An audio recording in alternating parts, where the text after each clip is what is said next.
Graines de foi, la participation de Micheline. Bonjour à tous.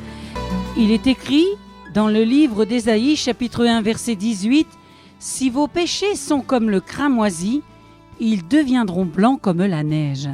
S'ils sont rouges comme l'écarlate, ils seront comme la laine. » Et dans le deuxième livre des Corinthiens, chapitre 5, verset 19, il est écrit « Dieu était en Christ, réconciliant le monde avec lui-même, ne leur imputant pas leurs fautes. » La question du jour, trop coupable.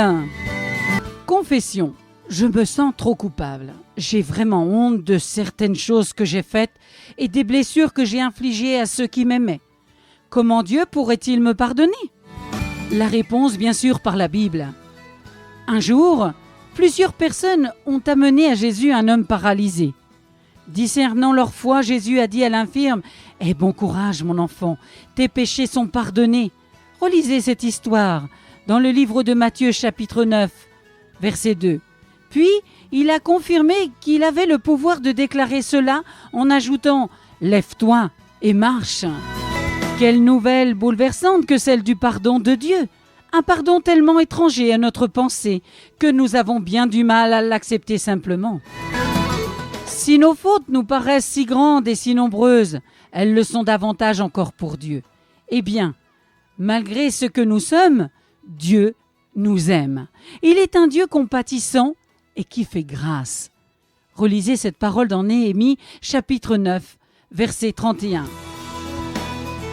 Il nous pardonne et il efface nos fautes parce que son Fils Jésus-Christ en a supporté le châtiment à la croix du calvaire de Golgotha à notre place.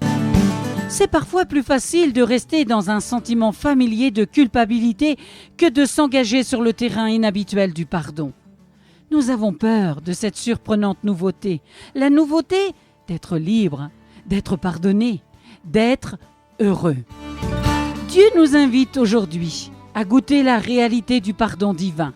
Moralement, nous sommes comme cet homme paralysé. Si nous reconnaissons nos péchés, nous pouvons entendre le Seigneur nous dire « Tu es pardonné, lève-toi et marche ».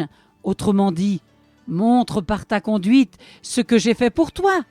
Et il nous en donne la force chaque jour. Merci pour votre écoute. C'était Graines de foi. La participation de Micheline, la question du jour, trop coupable. À bientôt.